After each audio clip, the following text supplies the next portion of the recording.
从一个学艺术的留学生到现在在私人股权市场里面做投资项目合伙人，这个听起来呢跨度就特别的大。那我到底是怎么把这事儿实现的呢？今天我们就来讲一讲这个故事，也顺便把我的故事线给大家呈现出来，给可能有一些正在一些人生的关卡，或者说正在事业转型阶段的这些朋友们呢，一个借鉴吧。我也不是什么成功人士，但是我觉得很多的时候存在即合理，大家生命发展的路径都是不太一样的。但是如果我这个故事线能给大家提供一些什么样的借鉴或者灵感的话，我觉得也是没白分享这个故事。那么首先呢，我上一期就提到了，我觉得艺术和私人市场投资这件事情是有非常紧密的联系的，因为两件事情其实都是一个哲学范围之内的事情。艺术是一个可视化的哲学嘛，那么私人市场投资这件事情也是一个更考验人的哲学思想，或者说现在用流行的话说就是认知的这样一个东西。这一期呢，我也会给大家很多的一些在这个路程上我的一些感悟，和为什么很多时候我做决定的时候其实并没有那种恐惧感。那我做这些转型的时候，我心里都是一个什么样的思路。在私人市场里面，因为涉及到这个人跟人之间的交易，所以这个交易怎么样架构，怎么样去以不同的角度去看这个项目，让这个项目里面每一方都能够得到可以说最好的这样一个交易条件，怎么样实现共赢，这件事情其实是一个非常创意感十足的一件事情。在我上学学艺术的时候，在上研究生的时候，我研究生有一节课，这节课呢就叫做 critique， 就是老师拿一个艺术作品，或者说一些同学的一些艺术作品摆在那儿，让每一个人呢都去评价这个艺术作品，而且必须找不同的角度去评价，说好的说不好的都行，但是你必须给出不同的角度去评价这个作品。当时我上这节课的时候，我就觉得我到底在编一些什么东西，就是很多的时候我看那个作品，我就觉得这东西有什么好说的，我为什么要编这么多东西。当时是不理解这件事情，我就觉得我自己交这学费到底是图点什么。但是现在再看起来呢，这里面还是有一定道理的。为什么？他在训练一个思维方式，就是同一个现象，因为你看见的每一个这个艺术作品，其实都已经是呈现出来的一个结果了，一个现象。那你看见的这每一个现象，它背后到底有什么样的角度可以去观察它？因为每个人观察东西的角度不一样，会得到不同的一个结论。包括有的时候你看这个艺术作品，你自己的经历是不一样的，你得到的这个感触也是不一样的。跟大家举个例子哈，这个也是我一个哲学老师跟我举的一个例子，我觉得借用一下，我觉得挺有意思的。比如说现在你有一个非常好看的一个杯子，限量款，那这个时候你旁边还有一个人，这人你不认识，是一个陌生人，他有一个你一样限量款的杯子，还有一个人，第三个人，这人你不怎么喜欢他，他也有一个跟你一样的限量款的杯子，这个时候不小心你把你自己这杯子给打了，它碎了，你就挺心疼的，你就觉得哎呦，就好可惜啊，我很喜欢这个杯子，很心疼。旁边这个呢，我跟他不认识，是一陌生人，他把那杯子也打了，打了以后，我可能觉得哦，就是一个陌生人打碎了一个杯子。还有另外一个我不怎么喜欢那个人，那个人如果把这杯子打碎了的话，我可能还有点窃喜。当然不提倡这个思路哈，但我就举个例子，这个就是同一件事情的发生，当你的位置不一样的时候，你对这件事情的感受是不一样的，你的视角不一样的时候，你对这件事情的反应也是不一样的。那这个反应，由于你高兴或者没有任何的情绪，或者是说我好像窃喜，这三种体验在我们生活中的每一个部分其实都在发生。我们生活中发生这么多事情，恨不得每一分每一秒都发生事情，它都会在调动我们由于我们的视角不一样而产生的一些情绪。那还有再就是像你我他这个概念，其实在语言创造的时候，它是为了方便去描述我们的行为的嘛，它不是说这个世界上真的有这种你我他这种东西，只是我们习惯这么说。说到底，所有人所有的东西都是由原子组成的嘛，只是这个结构不太一样，所以其实所有的东西所有的人都是一样的，都是同样的这些基本粒子构成的。那比如说我现在站在我自己这个山头，我看见别的山的时候，我就会说我是站在这个山头的，那个人是站在那个山头的。但是当我站在那个山头的时候，那个山头就变成了我的山，对吧？那我现在此时此刻在这个山头，可能别人站在这儿的时候，这个就是别人的那个山头，所以这完全就是一个视角的区别。这就是为什么视角对我们生活其实是有非常非常大的一个影响的。为什么大家会吵架呀？就是因为大家站的这个视角不同嘛，谁都不愿意站在对方的角度去想事情，那这个争吵一定就是不可避免的嘛。当所有的注意力都集中在你自己身上的时候，那么你的这个世界就是非常狭窄的。这就是为什么同理心这件事情，同情心是非常重要的，因为你可以把自己放在别人的位置上去感受别人的一些挣扎，去感受别人的一些感受，这个时候怒气呀，你想争吵的欲望就都没有了。有这个视角的问题解释这么半天，咱们接着说我这个学艺术这件事儿哈。当时在学这个艺术的时候啊，我就在想，哎，我这是要毕业的话，我可得想办法混口饭吃。我这一个学艺术的，我怎么混口饭吃啊？这很麻烦。所以上学的时候呢，我就上旁边的这个友邦学校，去帮他们去做一些学生作业，主要是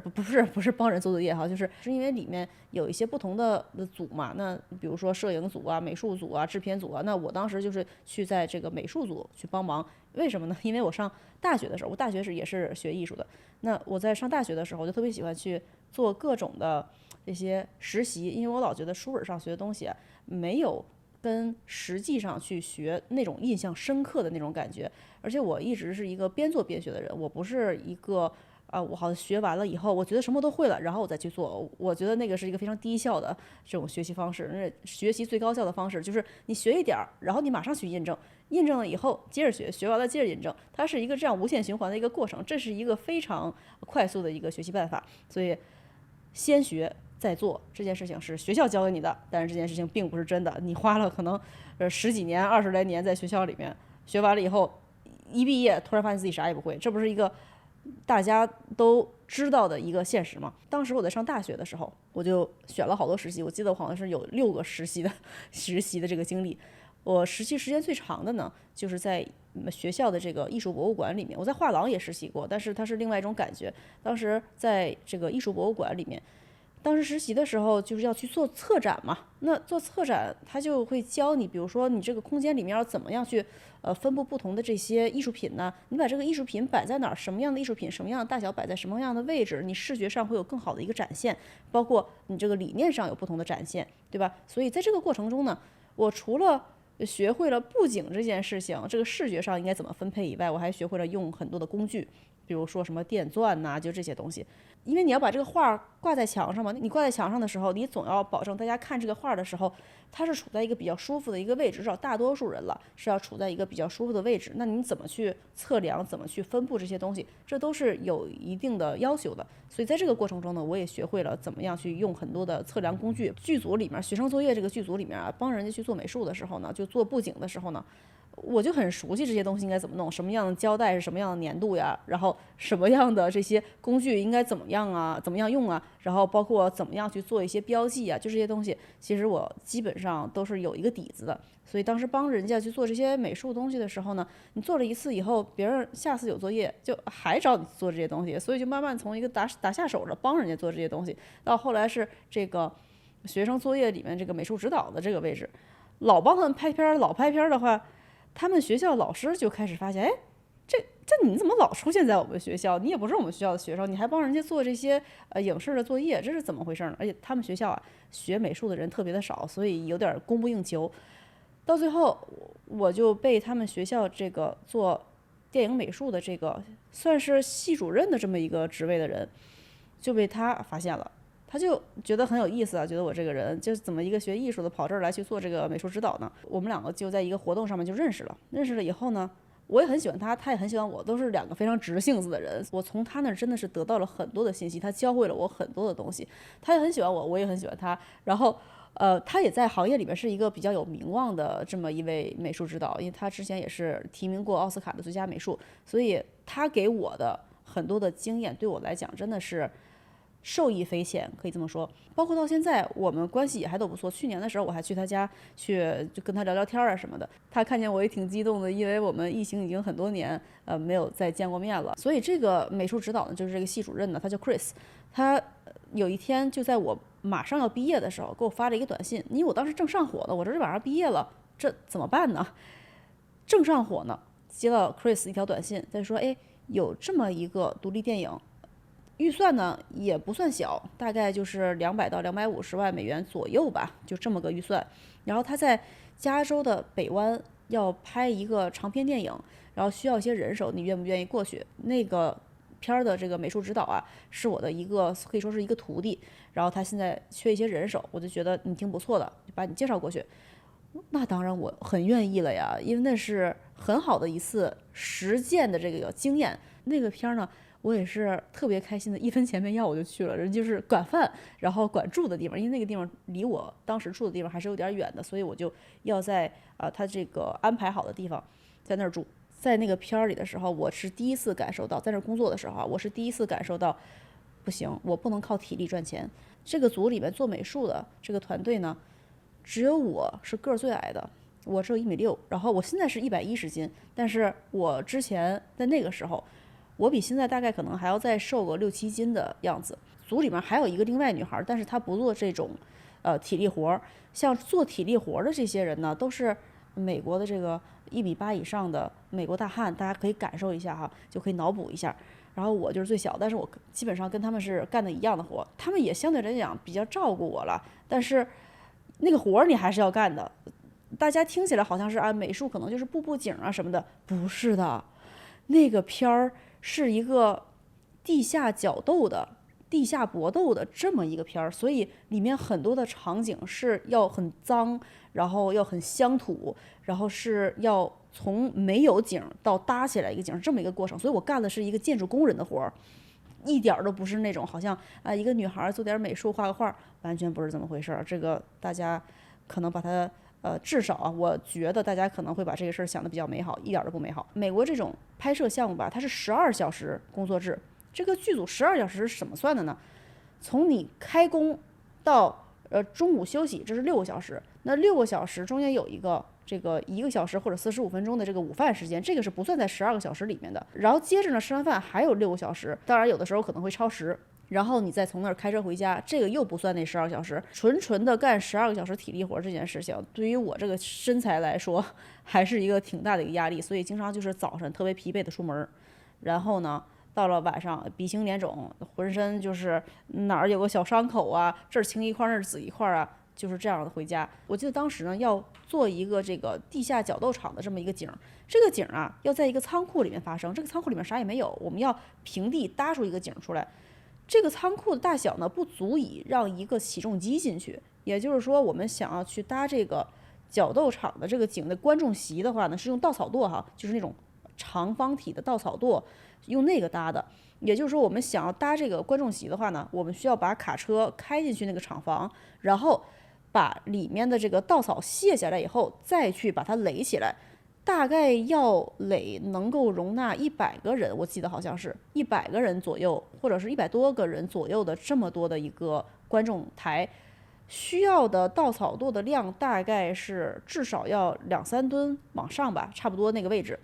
一个稻草垛大概是60到70磅。另外一个是什么呢？就是要那个角斗场也要搭出来。那个角斗场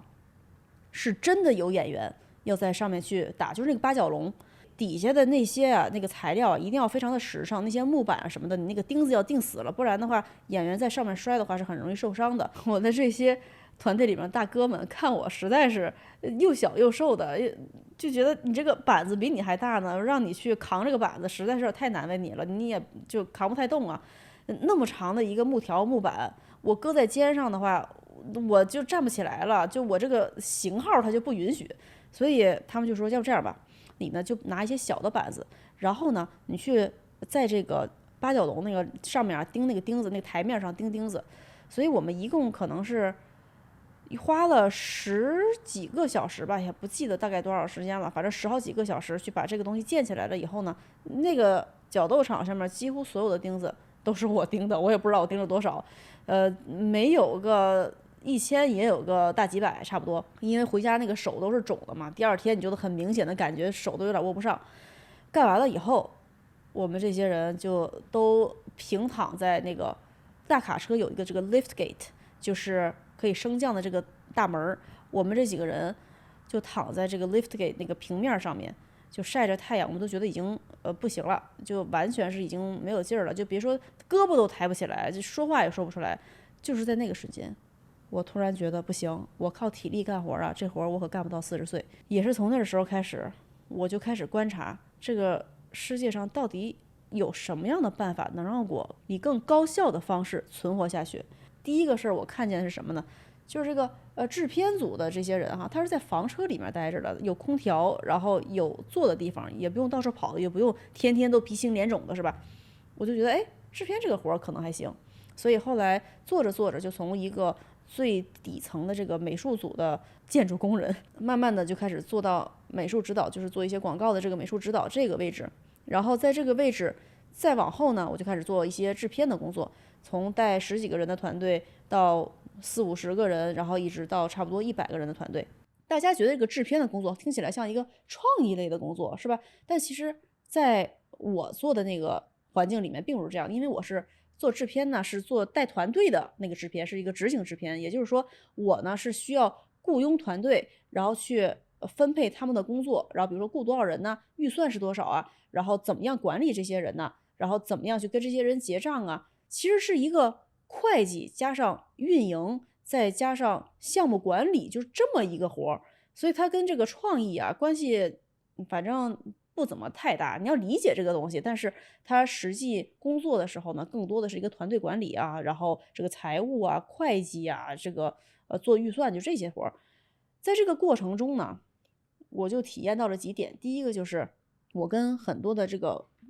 不同的社会部门打交道的时候呢，我就会感觉有一些不顺畅。不顺畅在哪儿呢？比如说我要去找一个这个图书馆的这个场地，我就去跟这些图书馆的这些人去打交道啊，因为他们要层层审批，图书馆都是公共图书馆，公共图书馆的话，你要有这个市政府的审批，所以你就发现这事儿特别不好推进。但是你拍摄就那么长时间，你要在这个拍摄日之前把所有的准备工作都完成，所以这个过程就让我感觉到，哎，这个社会系统哪里，我就觉得我好像是没理解好啊，还是怎么样的，这怎么这么别扭呢？这么费劲呢？除了这个以外，就你带团队的过程中，你就会发现很多人性的一些，当然有闪光点，也有不是那么闪光的地方。你想想，你管50个人、100个人的团队的话，虽然说你有不同的部门，你不同的部门也都有这个领导，你要去雇佣他们，但是最终你雇佣了这么多专业的人士去解决你各个部门不同的问题，到最后他们解决的不了的问题，他们会怎么办呢？他们会找制片，让制片去解决。所以在那个时候，其他组员的工作时长是12小时工作时，但是制片是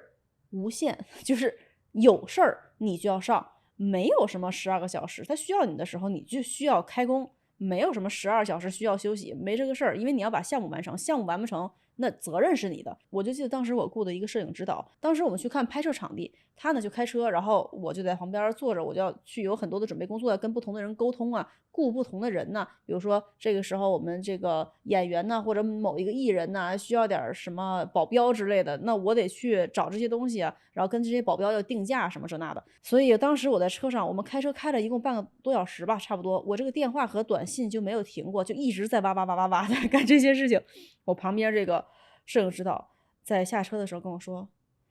我知道做制片是非常忙的，我也知道做这个片子时间很短，然后压力也很大。我看见你那个工作状态和工作量和这个紧凑程度，我就觉得这钱确实是该你拿。”就这种情况。所以也是在你做团队管理的时候，你发现了很多人的一些特点，他们的思维方式，然后这个思维方式呢，在很多人的身上发生了以后，你就会有种非常明显的感觉，就是那个行业是一个夕阳产业，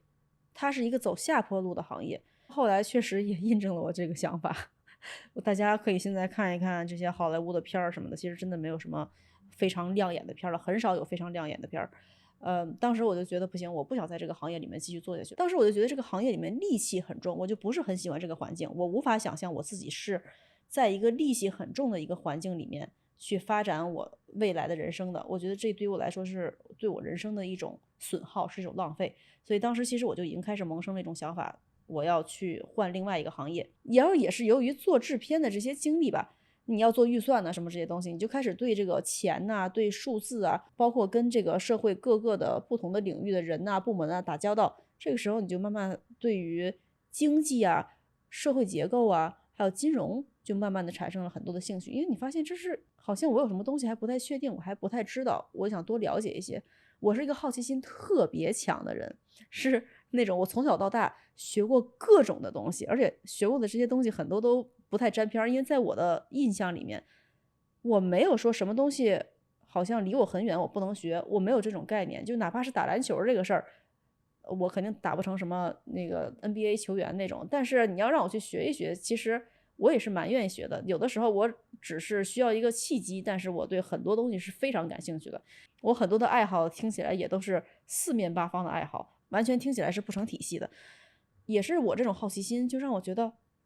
这个经济、金融和这种社会学，它能有多难？这么多人都了解，凭什么我不可以？所以当时就萌生了这个想法，就说学学看，我就不相信我学不明白。于是我就开始除了工作以外的所有时间，所谓的所有时间是什么意思呢？就是说我吃饭、做饭，甚至我洗澡的时候都在听相关的这些东西，没有一刻是闲下来的。只要我眼睛是睁着的，我没有在做其他我必须要做的一些工作，我都是在学习这些经济啊、金融这些东西。这个情况大概持续了2年左右的时间吧。那个时候我的很好的一个朋友是我高中同学，他呢准备买房子，他就跟我聊天的时候就聊到了很多关于什么利率啊这些事儿。你买房子嘛，肯定会涉及这些东西。他当时跟我聊的时候呢，我们就聊到了很多，我记得好像是聊到了国债收益率倒挂的这个事情。聊着聊着，他就跟我说：“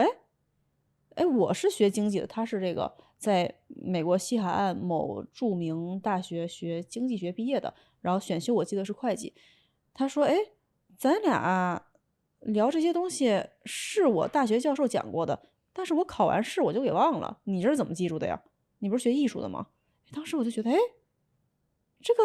哎，我竟然知道，哎，我那个是我第一次反应过来，我说，哎，好像我还真学出来点儿什么东西，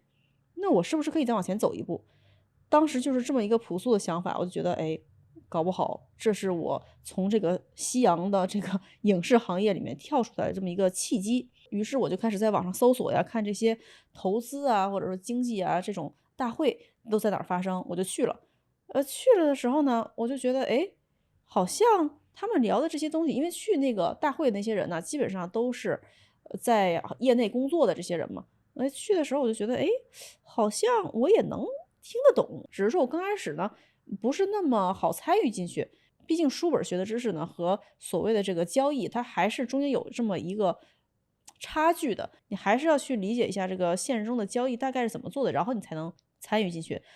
也是在这个去这些大会的这个过程中呢，我就认识了一个说中文说的不是特别好的一个创业女性。然后她也是自己是一个企业家，她自己有自己的公司做商业地产投资的，那就是私人市场的一种投资嘛。当时我们两个有点惺惺相惜，是因为什么呢？因为像这种投资大会啊，华人特别少，华人少不说吧，华人女性那就是凤毛麟角，这不是一个什么好像很高级的一个形容我们两个很好的样子。我说的就是真的是少之又少，所以能碰见真的是挺不容易的。当时也觉得哎挺珍惜的。其实我还碰见了其他的这个华人女性啊，属她中文不太好。不过呢，我们两个反正就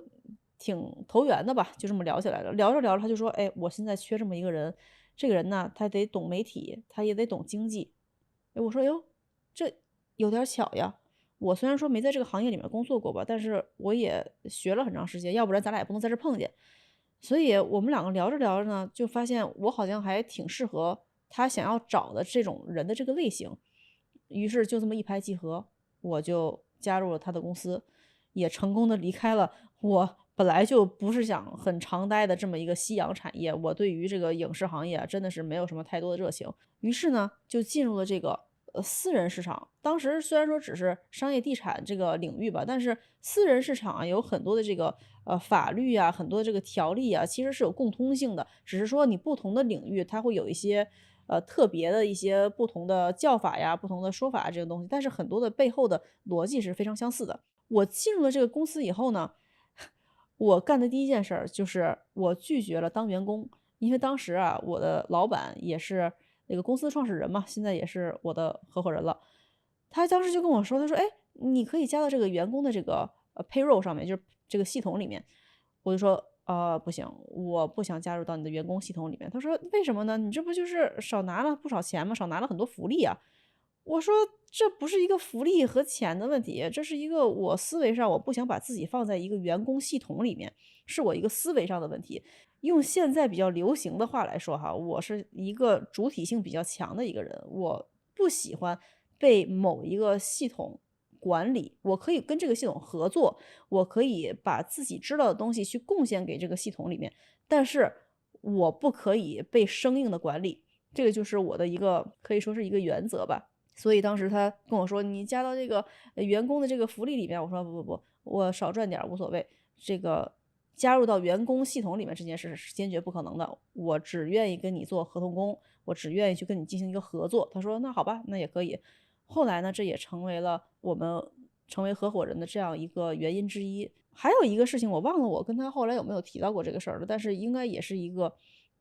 比较重要的，后来成为合伙人的一个原因，就是可能就刚刚入职，大概我忘了是1个礼拜还是1个月，反正挺短的一个时间之内，我们就去凤凰城去看地产，就去看很多这些公寓楼。然后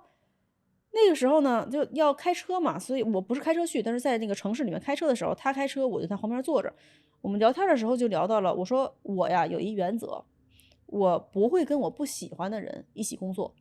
我只能跟我喜欢的人一起工作，这样我才有热情。如果我不喜欢这个人的话，我不管你给我多少钱，我都不愿意去跟你一块儿工作，因为我觉得我的生命是有限的，我不愿意把我有限的生命去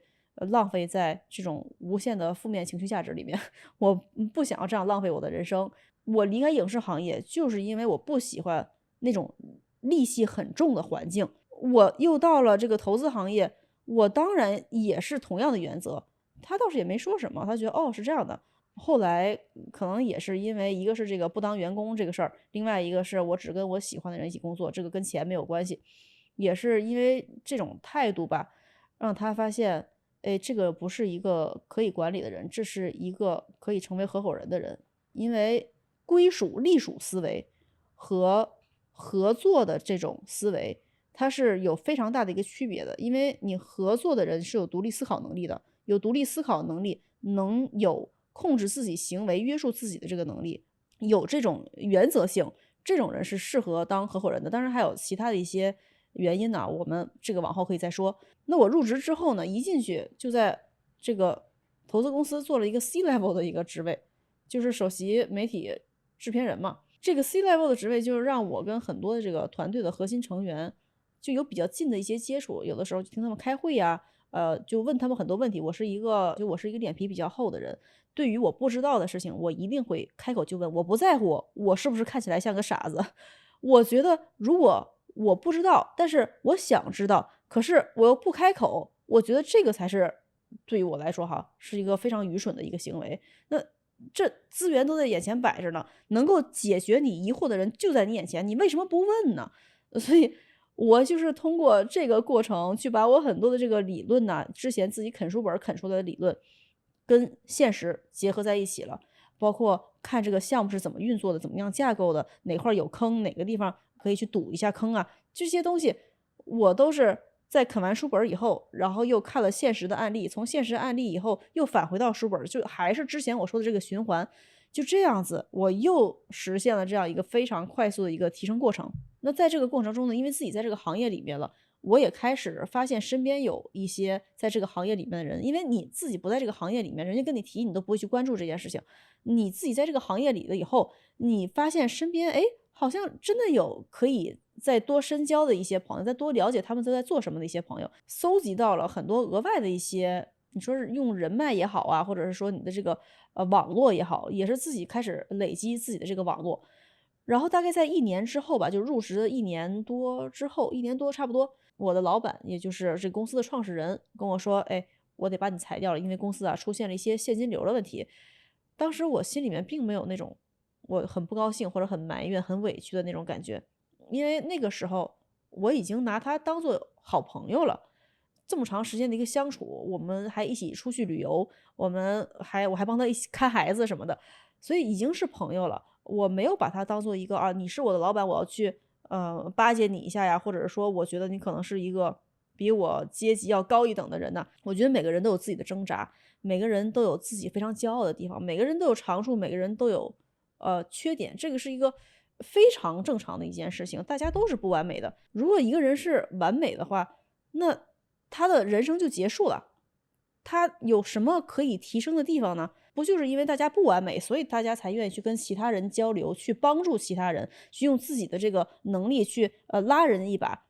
这个才是不完美的完美之处，不是吗？所以那个时候他跟我说：“哎，我得把你裁掉了。”我没有什么不高兴的地方，我只是觉得，哎，他在这个时间点能说出这个话，也是挺为难的吧。在这之后，我们也一直在保持联系，也是以朋友的形式相处嘛，互相也成为了彼此的这个精神支柱。因为在我还在他公司工作的时候呢，他也非常努力的帮助我，从我当时可以说是比较危险的这么一个环境里面把我给拽出来了。然后等他这个现金流出现问题的时候呢，我也没有抛弃他，我依然跟他是一个很好的朋友。他有的时候也跟我说一些他的一些糟心事儿啊，我觉得我能够给对方提供一个聆听者的这么一个角色，我觉得也是非常有幸福感的一件事情。反而我被裁员之后，我们的关系就变得更加的紧密了，因为彼此都没有在对方非常难的时候去抛弃对方，这是一种革命友情，这是一个非常江湖义气的一件事情。这么说好像也有点像在看什么剧集啊什么的，但是其实不是这样的。没有什么样的关系是可以单纯的靠一个法律文件来维系的。所有的法律，之前我也说过这个事儿嘛，所有的法律都是防君子不防小人。最终能够建立信任感的，肯定不是这一纸法律合同，一定是非常稳定的人品，非常稳定的这个一个人的品格，一个人的品性，这个才是建立信任感的一个基础。如果说当时我过得很难的时候，我在一个非常危险的境地，他把我撂在一边儿，或者我在他出现一些现金流困难的时候，我就不再跟他联系了，我就跟他断联了。我觉得这个才是一个非常有违信任感的一件事情。那只能代表一件事情，就是我们彼此都没有把对方当做平等的人来看待。但这件事情还好，就都没有发生。而且我也能理解，就是一个公司啊，不管哪个公司都是处在一个出现问题、解决问题的这么个路径上面嘛。那现金流有问题，现金流没问题，今天有问题，明天没问题，这不就是一个正常的公司发展的一个路径吗？这有什么好奇怪的？哪个公司不是靠这样子发展起来的呢？每个公司都是这样的。我被裁的1年之后，就这个期间我们还有联系啊，一块儿去一些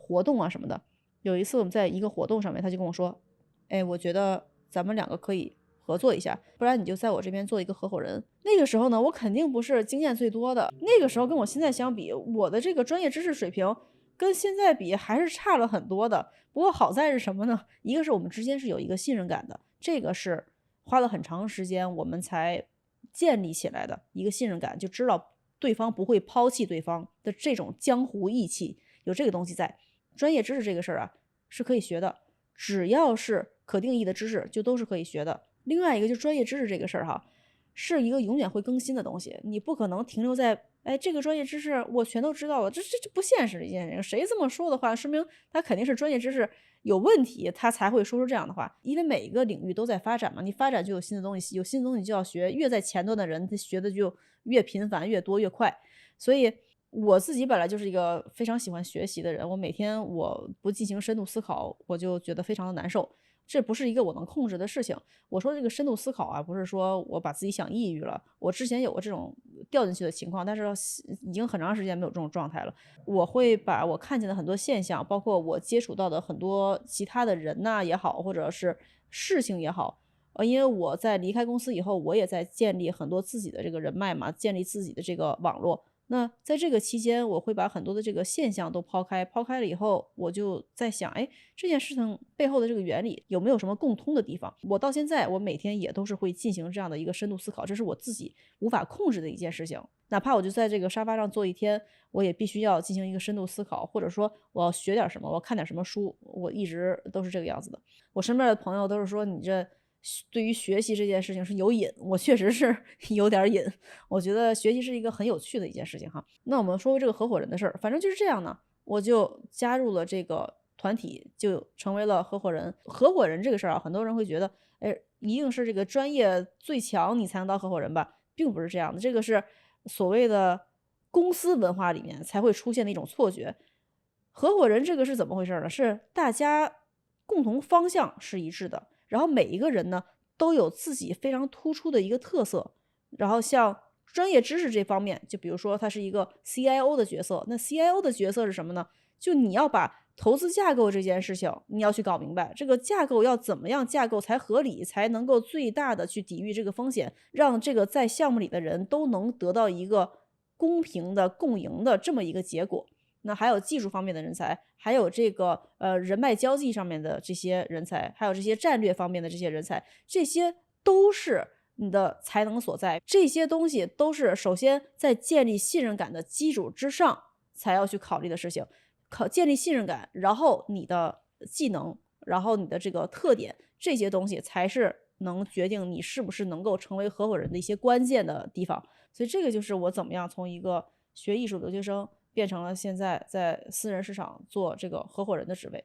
这个并不是一个什么好像我家里有什么背景，我家里真没啥背景。你要说家庭条件确实是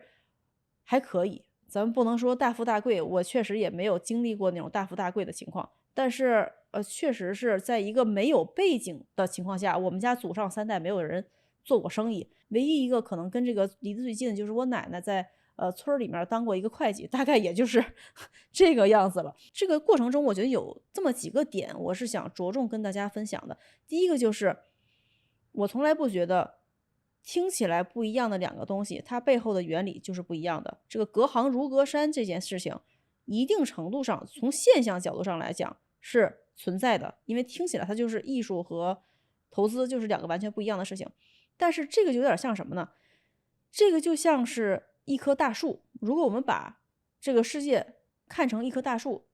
艺术就是这棵大树分出来的这棵枝杈，那么投资就是这棵大树分出来另外一棵枝杈。那不同领域出现的这些不同的现象也好，话题也好啊，讨论的点也好，都是这些枝杈上面的树叶。但是这些枝杈最终都是从哪儿来的呢？都是从树根来的。所有这个世界的核心逻辑一定是一样的，只不过它呈现出来的现象是不一样的。我现在在给大家做内容的这个思路其实也是这样的。最开始我做这个频道的时候，我就在想，哎，为什么我得到这些信息，我的这些思考方式，怎么在网络上面好像没有人在提这件事儿？至少在华语这个领域，好像没有什么人在提这件事情，是大家都不愿意提还是怎么样的？那英文里面还有一些，但是好像中文里面真的是不太多。所以那个时候我就觉得好，那我就来说一说，就分享一下我得到的一些消息，我得到的一些思路都是什么样的。就是这样的一个非常朴素的初心，就是做一个我想看的内容，大概就是这么一个朴素的初心就开始做的这个频道。做着做着呢，我就发现不对，我讲的很多东西啊，还是停留在现象这个层面。现象这个东西呢，说着说着就变成了噪音，因为我没有办法去改变大家最核心的、最底层的这个思维方式。但是我觉得一个人能够有一个什么样的未来，他看待世界的角度，他的核心思想，他最底层的这些观念上、认知上的事情、智慧上的事情才是最重要的。所以也是因为这个，我慢慢的就开始提到更多的一些关于哲学呀、关于人性的这些话题，因为这些东西才是这个社会、这个世界永恒不变的一些规律上的一些事情。当然，我也愿意去跟大家讲一些关于现象上的一些事情。那对于我来讲，当然这只是我的一个个人想法了，我觉得可能其他人会有一些不同的想法。对于我来讲，我如果太过频繁的去讨论现象的话，我不是在传递一种认知、一种理念、一种可以说是底层智慧，我传递的东西更像是很多的恐惧。我知道恐惧这个东西是能够获得流量的，可是我觉得这件事情不是我应该做的事情。回到我刚才说的这个艺术和投资之间，其实就是一棵大树的2个树杈这件事情。那既然是同一个核心智慧的2种体现的话，转行这件事对于我来说是完全没有恐惧的。当时我是不这么想的，当时我只是没有恐惧。我所有的想法都是我做了这个决定以后，就是根据我的原则去做一些决定。比如说我不想在戾气很重的一个地方去度过我的余生，在这个行业里面继续发展下去。另外一个就是我不想要在我人生中的最后一天的时候，我回想到我这一辈子，我会想到当时这件事情我做了就好了，当时这件事情我再多努力一点就好了。我希望我在我人生中的最后一天，我躺在那个床上动不了的时候，我回想我这一辈子，我想到的是，我这一辈子我想要做的，我都努力过了，我就没有什么遗憾了。我不想让我最后人生中的最后一天是有一丝后悔的感觉的。这个也是我自己人生的一个小小的原则吧。这一期呢，我不知道多少人有共鸣，我希望能够给大家一些不同的思路吧，面对人生的时候一些不同的思路，至少是我这个版本的。那这一期我们就先讲到这儿，我们下期再见，拜拜。